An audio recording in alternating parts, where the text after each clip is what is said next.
Olá! Hoje vamos falar sobre um assunto muito importante para o nosso cinema brasileiro e que vai para além das questões também de estética e linguagem, mas igualmente perpassando a representatividade na frente e atrás das câmeras. Estamos falando sobre a constituição de um cinema negro no Brasil e que perpassa inúmeras décadas desde antes do cinema novo brasileiro e chega até os dias de hoje com filmes e muita vanguarda que é reconhecida no mundo inteiro, cheia de prêmios e grandes livros e estudos que até hoje nós nos debruçamos para poder trazer aqui para vocês. Eu sou Filipe Pitanga e essa é a sessão A e C do canal Like. Vem com a gente conferir.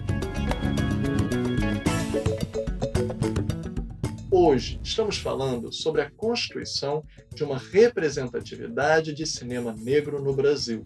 E que desde antes do cinema novo é importante denotar que vários nomes trabalhavam na sétima arte para formar o que nós recebemos hoje como cinema moderno. Desde a Atlântida cinematográfica, já haviam grandes profissionais como Cajado Filho, Haroldo Costa, inclusive dirigindo longas-metragens. Mas ainda não tínhamos como falar sobre o quanto isso era legado a uma constituição criativa própria da ancestralidade, porque reproduzia uma estética hegemônica, ainda de protagonistas brancos, dentro de musicais que eram feitos na Atlântida cinematográfica. A partir da década de 50 e 60, nós vamos ter grandes evoluções, como no teatro, com nomes do naipe de Abdias do Nascimento, que vai fundar o teatro experimental do negro.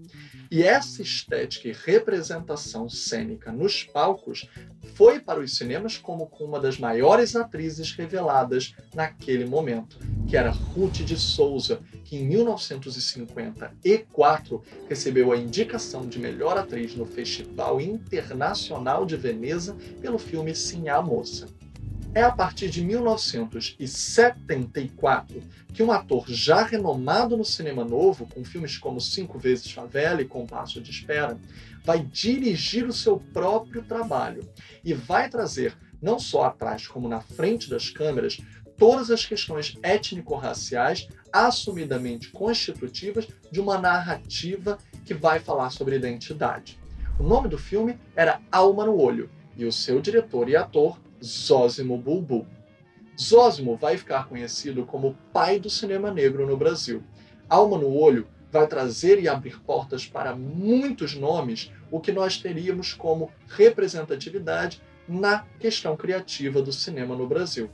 Os primeiros longas-metragens a estrearem no circuito comercial vão apenas datar de 1978, quando o primeiro longa de ficção, dirigido por outro ator importantíssimo do cinema novo, Antônio Pitanga, de filmes como A Grande Cidade e Ganga Zumba, vai fazer uma estreia monumental, que até hoje é o único longa que ele dirigiu.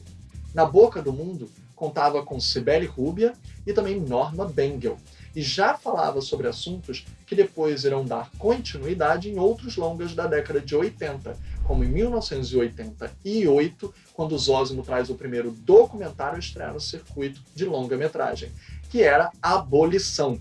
E também não só falava sobre desde o início da racialidade no Brasil e as questões interraciais que desde momentos históricos não haviam sido tratadas politicamente e que o cinema estava abordando com total protagonismo. Os homens vão continuar a dirigir com momentos espaçados, afinal as políticas públicas não estavam voltadas para a diversidade no cinema. Mas teremos nomes incrivelmente importantes para abrir paradigmas, como, por exemplo, Joelzito Araújo, com o filme A Negação do Negro no Brasil, e também vamos ter várias outras estreias, como André Novaes, hoje do importante cinema de Contagem de Minas Gerais, Gabriel Martins, também da produtora Filmes de Plástico, e tantos outros. A questão da representatividade feminina traz uma dificuldade a mais na interseccionalidade do cinema brasileiro. Apenas em 1984, nós tivemos o primeiro longa-metragem de ficção dirigido por uma mulher negra, que foi Adélia Sampaio, com Amor Maldito, que já era transgressor, pois falava sobre um amor entre duas mulheres que era julgado num tribunal da época baseado em fatos reais. Além disso, vamos deixar durante muito tempo de ter estreias no circuito, apesar de vários filmes estarem sendo feitos, como um filme de dança de Carmen Luz, e vamos fazer um brinde de Sabrina Rosa e Cavi Bó. É apenas em 2016 que mais um longa dirigido por uma mulher negra, Camila Pitanga, junto com Beto Brant, vão lançar o documentário sobre o pai de Camila, Antônio Pitanga, que em 2016 estreia nas salas de cinema. Ainda nesse ano, nós vamos conhecer um documentário dirigido de forma solo por uma grande cineasta negra também, Camila de Moraes, com o caso do Homem Errado, baseado em fatos reais de o quanto não só a polícia, como o judiciário brasileiro ainda discriminam pela cor. Além disso, Café com Canela, no ano seguinte, estreia co-dirigido por Glenda Nicásio e Ari Rosa, onde essa grande representatividade, não só em questões étnico-raciais, mas também LGBTQIA+, na frente e atrás das câmeras, nos traz um dos maiores cults modernos que vocês podem encontrar na Amazon Prime Video. Café com Canela é o primeiro longa de ficção co-dirigido por uma mulher negra desde 1984, com Amor Maldito de Adélia Sampaio. Só agora, em 2020, vamos ver um filme de ficção em longa-metragem dirigido solo por uma mulher negra a estrear no circuito comercial, que é Um Dia com Jerusa, baseado no curta-metragem Um Dia de Jerusa, que está no YouTube. Mas o longa você pode encontrar em cartaz nos cinemas brasileiros, dirigido por Viviane Ferreira e trazendo a incrível, grande ícone Léia Garcia ao lado de Débora Marçal, numa relação que projeta toda a ancestralidade da história numa figura materna, ali representada por Léia Garcia. Isto é um legado desde Zósimo Bubu, que levanta importantes questões que a sétima arte brasileira talvez não estaria pensando antes dele.